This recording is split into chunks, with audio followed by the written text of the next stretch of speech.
SB নিউজে স্বাগত। চলে যাব একটি গুরুত্বপূর্ণ সংবাদে। মেদিনীপুর শহরের অদূরে বালি ব্যবসায়ী সৌরভ রায়ের বাড়িতে তল্লাশি চালিয়ে 64 লক্ষ টাকা উদ্ধার করে ইডি। এই বিষয়ে মেদিনীপুর জেলা বিজেপির মুখপাত্র অরূপ রায়ের বক্তব্য। মূলত যে বিষয়ের উপর আপনাদের ডাকা হয়েছে, আপনারা প্রত্যেকেই জানেন যে গতকাল মেদিনীপুর শহর লাগোয়া মেদিনীপুর সদর ব্লকে এক বড় ব্যবসায়ীর বাড়িতে, বালি ব্যবসায়ীর বাড়িতে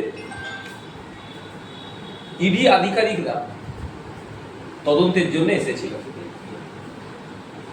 সেই কারণেই এবং তার উপর ভিত্তি করে আজকের এই প্রেস কনফারেন্স। প্রথমেই জানিয়ে রাখি যে এই মুহূর্তে পশ্চিমবঙ্গ সরকার কয়লা মাফিয়া, গরু পাচারকারী মাফিয়া, সোনা মাফিয়া এবং বালি মাফিয়াদের দ্বারাই কন্ট্রোল হচ্ছে। মমতা বন্দ্যোপাধ্যায়ের সরকার কন্ট্রোল বাই অ্যান্টি সোশ্যাল এবং এই ধরনের মাফিয়াদের দিয়ে, এবং এই মাফিয়াদের দৌরাত্ম্য কোন জায়গায় পৌঁছেছে কালকে মেদিনীপুরে ইডি আধিকারিকের আসার মধ্যে দিয়ে প্রমাণিত। দীর্ঘদিন ধরে সারা রাজ্য জুড়ে বালি মাফিয়াদের যে দাপাদাপি, এটা সাধারণ মানুষ থেকে শুরু করে সরকার পর্যন্ত জানে।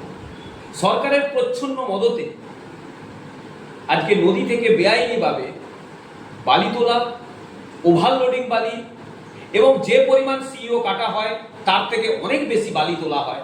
আর সবটাই ঘটছে রাজ্য সরকারের মন্ত্রী, নেতা এবং পুলিশের চোখের সামনে। কালকে যে ব্যবসায়ীর বাড়িতে, যে বালি ব্যবসায়ীর বাড়িতে কালকে ইডি আধিকারিকরা এসেছিলেন,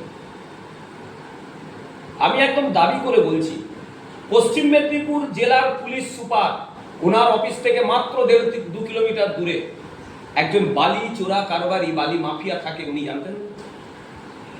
কোতোয়ালি থানা থেকে মাত্র 2-2.5 কিলোমিটার দূরে কোতোয়ালি থানা জানতো না যে এই ধরনের একটা বিশাল বালি চোরাচালান চলছে, সরকারের ঘরে তার রাজস্ব পড়ছে না? এরা জানতো না? এরা সব জানত। ওই যে বললাম, পুরো সরকারটাই চলছে এই ধরনের বালি মাফিয়া, গরু মাফিয়া, কয়লা মাফিয়াদের উপর। তাই সবকিছু জেনেও এবং পুলিশের মদতে, একদম বাই অন ক্যামেরা আমি বলছি, পুলিশের মদত আছে। হাইরোডগুলো দেখবেন বালি গাড়িগুলোকে দাঁড় করিয়ে সেখান থেকে তোলাবাজি করছে পুলিশ। আর এই পুরো টাকা যাচ্ছে ডায়মন্ড হারবারের এমপি অভিষেক বন্দ্যোপাধ্যায়ের কাছে, যেটা আমাদের বিরোধী দল নেতা বারবার করেছেন। যে সৌরভ রায়ের নাম এই বালিকে চক্রে জড়িয়েছে, তিনি দীর্ঘদিন ধরে এই ধরনের বালি চোরাচালানকারীর সাথে যুক্ত। গোপীবল্লভপুর লালগড়ে ওনার খাদান আছে, সুবর্ণরেখার তীরে ওনার খাদান আছে, এবং আজকে এনফোর্সমেন্ট ডিপার্টমেন্ট এসেছে, কেন্দ্রীয় সংস্থা, স্বশাসিত সংস্থা, কিন্তু এই এফআইআর, বেআইনিভাবে যে বালি তোলা হয়, এর এফআইআর কিন্তু রাজ্য সরকারই করেছিল, রাজ্য সরকারের পুলিশ করেছিল, দায়সারাভাবে একটা এফআইআর করে রেখে দিয়েছিল। অর্থাৎ রাজ্য সরকারের এফআইআর এর ভিত্তিতেই কিন্তু আজকে কেন্দ্রীয় সংস্থা এসেছে। বেসিক্যালি জিডি মাইনিং, যেটা কলকাতা, সেই জিডি মাইনিং এর সূত্র ধরেই মেদিনীপুরে সৌরভ রায়ের এবং ঝাড়গ্রামে জাহিরুল আলী তৃণমূলের সক্রিয় কর্মী, এবং এই সৌরভ রায়ের বিভিন্ন সময় তৃণমূলকে বিভিন্নভাবে সহযোগিতা করে।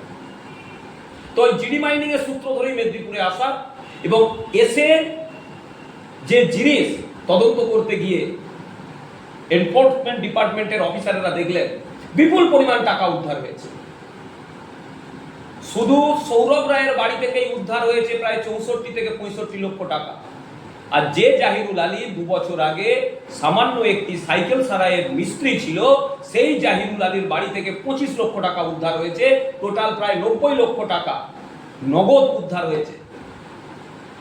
কোন ভোজবাজিতে, কোন জাদু বলে জাহিরুল আলী আজকে এত বড় বাংলোর মালিক হয়ে গেল, এত লক্ষ টাকা তার বাড়িতে?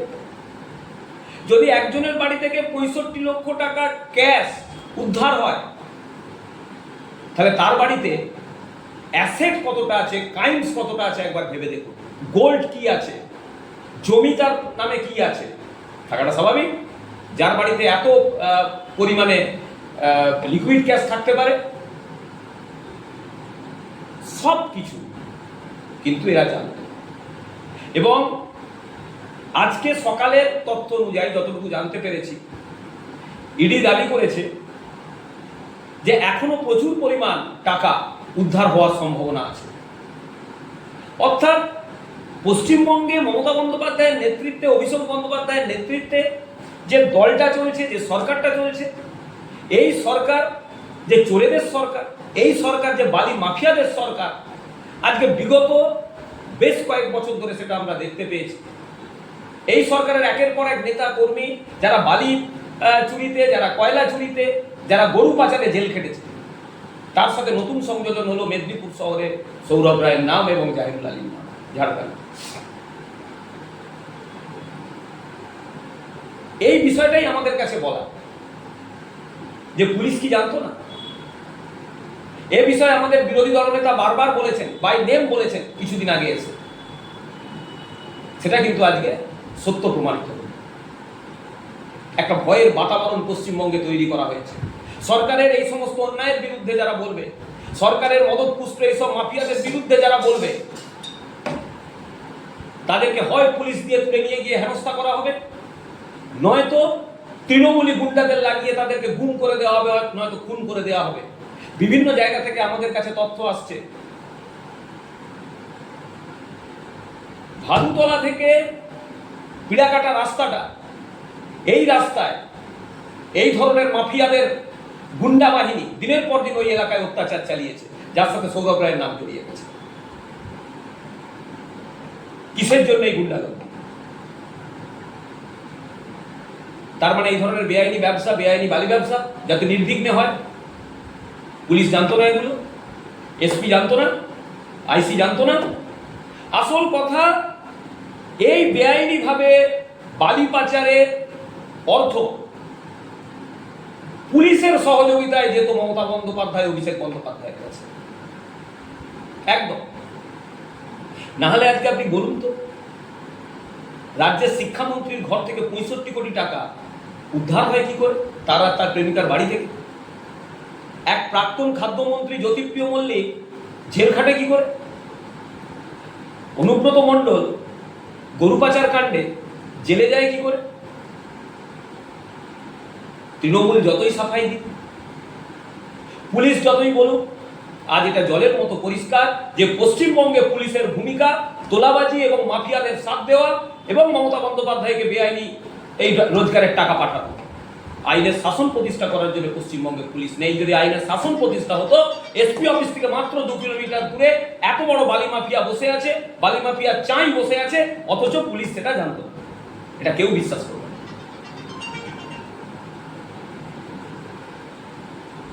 যে বালি টাকা সরকারের ঘরে রাজস্ব হিসাবে যায়, সেই রাজস্বটা পৌঁছাচ্ছিল না এই সমস্ত বালি মাফিয়ার জন্য। আজকে কি অবস্থা দেখুন, নদীগুলোর দিকে তাকিয়ে বেআইনি ভাবে এমন ভাবে বালি তোলা হচ্ছে, আস্তে আস্তে নদীর পাড় ভাঙছে, বহু জায়গা নদী গর্ভে বিলীন হয়ে যাচ্ছে শুধুমাত্র এই বালি তোলার, বেআইনি ভাবে বালি তোলার কারণে। নিয়ম আছে যে মেশিন বসিয়ে বালি তোলা যাবে না, আপনারা খোঁজ নিয়ে জানতে পারেন, জেনে নেবেন। মেশিন বসিয়ে বালি তোলা যাবে না, কিন্তু এই ধরনের বালি মাফিয়ারা আজকে নদীর মধ্যে মেশিন বসিয়ে বালিকে স্যাক করছে, স্যাক করে তুলছে, লরির পর লরি বালি বেরিয়ে যাচ্ছে। যে জাহিরুল আলীর কথা আমি একটু আগে বললাম, এই জাহিরুল আলীর নাম প্রথম প্রকাশ্যে আসে কিছুদিন আগে বর্ধমানে হাইরোডের ওপর বালি গাড়ি পুলিশ আটক করে এবং ওই বালিগাড়ি আটক হওয়ার সাথে সাথে জিডি মাইনিং এর নাম আসে এবং জিডি মাইনিং এর সূত্র ধরে এই জাহিরুল আলীর নাম আসে। কোথায় বর্ধমান, কোথায় ঝাড়গ্রাম? চক্রটা ভাবতে পেরেছেন কত বড় চক্র? আমি ইডি আধিকারিকদের কাছে অনুরোধ করব, কেন্দ্রীয় সংস্থা, স্বশাসিত সংস্থা, তারা নিজেদের মতো করেই তদন্ত করছেন, তাদের কাছে তথ্য প্রমাণ ছিল বলেই তারা তদন্তে এসেছে। আমরা ভারতীয় জনতা পার্টির তরফ থেকে অনুরোধ করব যে এদের আর কোন কোন বেআইনি ব্যবসা আছে সেইগুলোর দিকেও নজর দেওয়া হোক, সেই বিষয়গুলো প্রকাশ্যে নিয়ে আসা হোক। দীর্ঘদিন ধরে আমাদের বিরোধী দলনেতা রাজ্য সরকারের এই সমস্ত দুর্নীতির বিরুদ্ধে, রাজ্য সরকারের মদতপুষ্ট এই সমস্ত মাফিয়াদের বিরুদ্ধে প্রতিবাদ করে এসেছেন। প্রত্যেকটি মঞ্চে উনি বলেছেন, আজকে সেটা সত্য প্রমাণিত হল। এবং সবচেয়ে বড় কথা কি জানেন, এই যে একটু আগে যেটা আমি বলছিলাম, যে এই সমস্ত রাজ্য সরকার এবং তৃণমূলের এই সমস্ত বেআইনি কাজের বিরুদ্ধে সাধারণ মানুষ হোক বা বিরোধী রাজনৈতিক দল, যেই মুখ খুলবে তাকে হয় খুন করা হবে, নয়তো পুলিশ দিয়ে লেলিয়ে তাকে জেলে ঢুকিয়ে দেওয়া হবে। এমনকি সাংবাদিকদের ওপরেও এই ধরনের প্রেসার আসছে। যে কথা আমাদের বিরোধী দলনেতা বলেছেন, সাংবাদিকদেরও ভয় দেখানো হচ্ছে তারা যাতে এই ধরনের খবর না করে। কিন্তু আমি নিশ্চিত পশ্চিমবঙ্গে সাহসের সাথে সাংবাদিকরা কাজ করছে, তারা যতটা সম্ভব এই ধরনের ঘটনা তারা তুলে ধরছে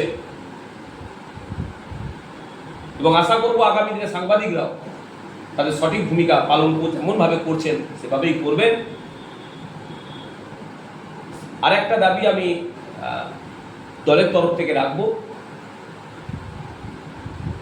যে যাদের যাদের নাম যে যে জায়গাগুলোয় গতকাল ইডির তদন্ত হয়েছে, ইডি আধিকারিকরা সেই সব জায়গার সূত্র ধরে যাদের যাদের নাম এসেছে, যাদের যাদের বিরুদ্ধে তদন্ত হচ্ছে বা হয়েছে, সৌরভ রায় থেকে শুরু করে জাহিরুল আলী, এদের কি সম্পত্তি, এদের টাকার ডিলিংস, এত টাকা ক্যাশ ডিলিং কেন, কি কারণে, উইদাউট ডকুমেন্টস ছাড়া কেন, এই সব বিষয়গুলো খতিয়ে দেখাও। এদের আলাদা কোনো ব্যবসা আছে কিনা, সেই ব্যবসায় এদের কোনো 2 নম্বরই রাস্তা আছে কিনা, এই সব বিষয়গুলো খতিয়ে দেখে ইডি ব্যবস্থা নেই। এটা আমাদের দলের তরফ থেকে দাবি।